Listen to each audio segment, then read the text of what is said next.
Diddy was seconds away from him being unalived by somebody in prison. Excuse me? Where's this story coming from? What do you mean unalived? What do you mean he was threatened? Somebody had a weapon close enough to him to end his life. Another prison inmate. Where has the story come from? Excuse me? Hey guys, it's Marab Maradi. Hope you guys are all doing well today. Daily and consistent content. Let's get straight into this video. Diddy, guys, faced a knife-wielding attack. Before we even get into what the hell this is, let's get into what the hell is going on here. This is a Donkey Kong, apparently, outfit that I was given via Nintendo when I went to a Nintendo event that I was invited to yesterday. I don't know how this is a gorilla, because I don't know what the hell this is giving me. Like, I just don't understand what this is. But you know what? It ain't Halloween. For somebody who said this was Halloween, I'm not dressing up for Halloween. And no, guys, I'm not dressing up for Diddy. Okay? So we're not gonna run those jokes, you understand? And it ain't no bear. Okay? This is meant to be Donkey Kong the gorilla. I don't know what the hell is going on here. I have no understanding. I just don't get it. But we're gonna get into this video, guys. Even though this is the serious conversation, guys, we need to have a serious conversation about what the hell this is about. Not dressing up for Diddy. Why did I say that now? Lord have mercy. Friend Charlucci Finney claims an inmate, guys, snuck in a weapon, a knife-wielding attack that was close enough to Diddy's throat. I don't know what else was close to that man's throat, because he's living his best life in this prison. He woke up with a knife to his throat, said Finney, revealing previously unreported details of the chilling close call inside the MDC. I don't know whether he fought him off or the guards came. I just know that it happened. If this guy had wanted to harm him, Sean would have been harmed. It would only take a second to cut his throat with a weapon and kill him. It was probably a way to say, next time we ain't gonna be so lucky. Everything is intimidation, but with Sean, it won't work. Sean is from Harlem. Okay, wow, Sean's from Harlem, guys. Avengers, take a step back. X-Men, there's no point. Power Rangers, sit this one out. Teletubbies and the Powerpuff Girls, there's no point, because Sean is from Harlem. And because Sean is from Harlem, it won't work on him. Diddy's lawyers, guys, have raised the threats and violence multiple times. And now it looks like even Brian Steele told the court that in one instance, an MDC inmate wielded a makeshift razor at him. The culprit was trying to earn prestige by harming Diddy. Diddy's lawyers want him to serve the remainder of his 50-month sentence at Fort Dix, which is a much safer, cushier prison. They're writing to Judge Arun, urging him to recommend the low-security facility. This is why I find this conversation to be interesting, right? Because I spoke about it in my last video, that on the 8th of October, they submitted an application to move to the Fort Dix. We're now on the 22nd. Judge Arun basically has not accepted that and said that this man should be moved closer to the New York metropolitan area to stay around that area. So Diddy's lawyers and Diddy are not getting what they want. They want to be moved from the MDC, and Judge Arun has not permitted that. Therefore, I find this story to be convenient that it's come out via somebody through Diddy's team, Diddy's PR, Diddy's camp, Diddy's friends, and of course with the knowledge of the lawyers, to publicly put out there with PR and press release that Diddy wants to move because of security threats, and therefore this should push it to move there because that's what they want. And also B, Diddy's been embarrassed with this whole pardoning, clemency, TMZ exclusive reports that is happening this week, and then Deadline and Daily Mail basically came out with NBC to whack Diddy and said that this is not going to happen, and White House officials said that it's complete nonsense. So that's basically embarrassed Diddy. So they also want to incite sympathy for that. This is why I find this story to be convenient, because Diddy has been in this job for over a year, and now suddenly there is this wielding attack that has taken place on this man. I don't know.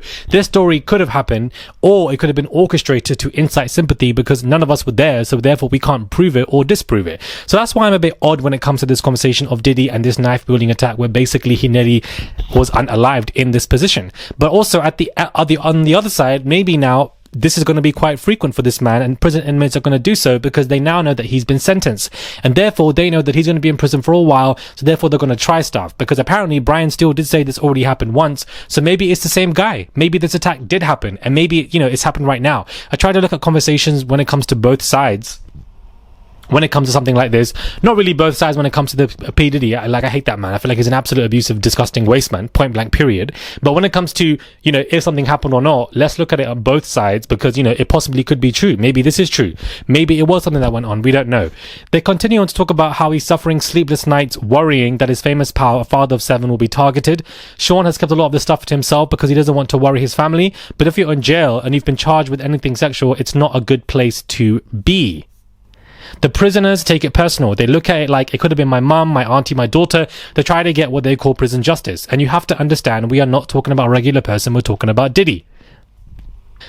Oh, Lord. So it looks like Diddy's life is in big danger. So now the judge is probably going to read this. Arun's going to read this and be like, you know what? Let's move him to the Fort Dix because this man is in danger. That's what Diddy's lawyers and, Diddy's team want.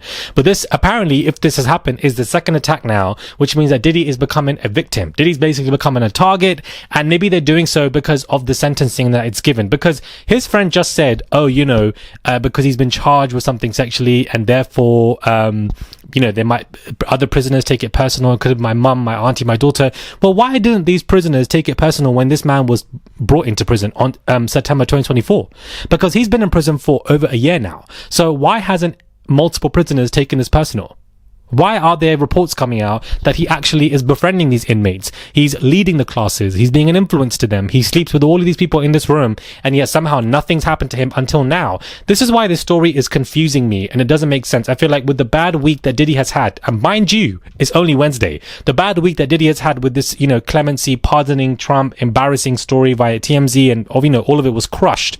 I do think that because of that, and because Diddy's motive and his lawyer's motive are to get him to Fort Dix, this story is convenient because it pushes those narratives. It incites sympathy for him, and it shows the world that, Diddy's in trouble. Let's try to get him to a safer place. That's just the way I'm seeing it on, this conversation, because Diddy is somebody who has an ego, is naive, power trips continuously, and is very manipulative. You need to look at the people that he's worked with, and, that can easily tell you. That is what I'm looking at it when it comes to this. I'm not saying it's not true. I'm just saying, well, maybe, I mean, to be fair, maybe it's not true, and that is why. But if it is true, that also is plausible and easy to believe, because Brian Steele did mention that this already happened once whilst he was in prison. But again, Brian Steele releasing that information conveniently through sentencing is interesting. But then they're going to use anything that happens bad to Diddy to incite sympathy anyway. So are we really mad about it? I don't really know. So I'm trying to look at it from different directions, this conversation, because it really is just confusing the hell out of me, to be honest with you. But, this has come out. Diddy basically nearly had his life taken, and the person basically was up to Diddy's throat, and it was close to the throat, and then basically backed off suddenly to imply that you're not going to be lucky next time. So this basically means that Diddy might not even be here next week, child, because they were talking about Diddy's coming out this week. Diddy might not even be here this week with the way life's going for him at the MDC. It ain't just the maggot infested food. It's not just him holding on to the bars, holding on for dear life. It's not just him dropping the bar of soap. It's not about him getting new knee pads. It's not about him giving the Glock 6000 or sleeping, in rooms with 20 people, barely having any sleep and struggling. It's also about people putting things close to his throat. All this man wants to do is go to Miami so he can go to the gay sauna. That's all this man wants to do with Tusi, his little pink cocaine stuff, with help from Young Miami, allegedly. That's all this man wants to do. But apparently this has taken place. And when I read this a couple of hours ago when this story dropped, I wanted to take a minute before I got into this, because I was like, let's dissect this and look at it from different perspectives, because whilst this could be true, I also do feel like there is convenience when it comes to this conversation and this story. What are your thoughts on this, guys? Do you believe this? Do you think this is true? Do you think Diddy is now becoming a victim? Do you think that also now, maybe this just is MDC prison life? It is one of the worst prisons, guys, and Diddy is a huge, of course, celebrity, and of course he's been charged with a lot of stuff. The people in the prison must have also seen that video of him beating up Cassie, so therefore now he's probably got hitters on his back. Maybe this is true. Maybe he is getting whacked, not just by the press and TMZ, but this man's getting whacked by other prison mates inmates as well. Maybe they want to try to do this as a game to higher prestige. But my question is, why would they wait now? Because this man has been in prison for over a year. This is what I don't understand. That's the only part I don't get it. Surely these attacks would have been frequent. Surely these prisoners would have been, confident, because the Bureau of Prisons, the BOP, came out and it was court documented via the prosecution side before the trial even took place, and the prosecution stated that this man was basically violating BOP rules by befriending multiple prison inmates, and they basically were helping Diddy to use phones to contact people. Then there was another report coming out, not from a credible, strong source, that apparently these prisoners were making his bed. So can somebody make it right? Because a lot of these stories are conflicting. Because they wanted this man to be speaking in Miami, talking about speaking engagements, because he's influenced so many people at the MDC. He's teaching so many people at the MDC. No one's ever done that. He's broken barriers. He's an influence to people. He's inspiring. They were calling him a civil rights fucking leader, for goodness sake, at the damn sentencing, because this man was doing so great. Nicole Westmoreland was crying because this man has inspired so many people and he wants to take these classes outside and entrepreneurship and etc. They were dropping damn notes talking about excellent class, keep up the good work, Diddy's this new teacher. That's what they were saying.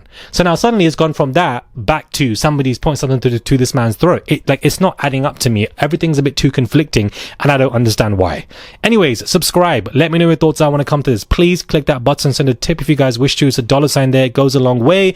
Comment down below. Give this video a thumbs up. Subscribe to the channel. It's just one click. That's all you guys have to do. Join Maraud Nation. Become a Marauder. I'm speaking so fast in the latter part of this video. I do apologize, but you know, I speak fast. It is what it is. I do apologize. Yeah, I don't know. This was not meant to be on the rota of videos today, but here we are discussing this. I don't know. I'm just confused, man. A lot's going on with Diddy, and this trial's ended. Why is so much shit happening with Diddy? The trial's done, for goodness sake. I don't get it. We should have moved on from this. But there's new conversations happening about this man every single minute. Like, it's a lot. It's crazy. Anyways, let me know your thoughts. Please comment down below. I really want to know your thoughts on this conversation, and I'll catch you guys soon for another video.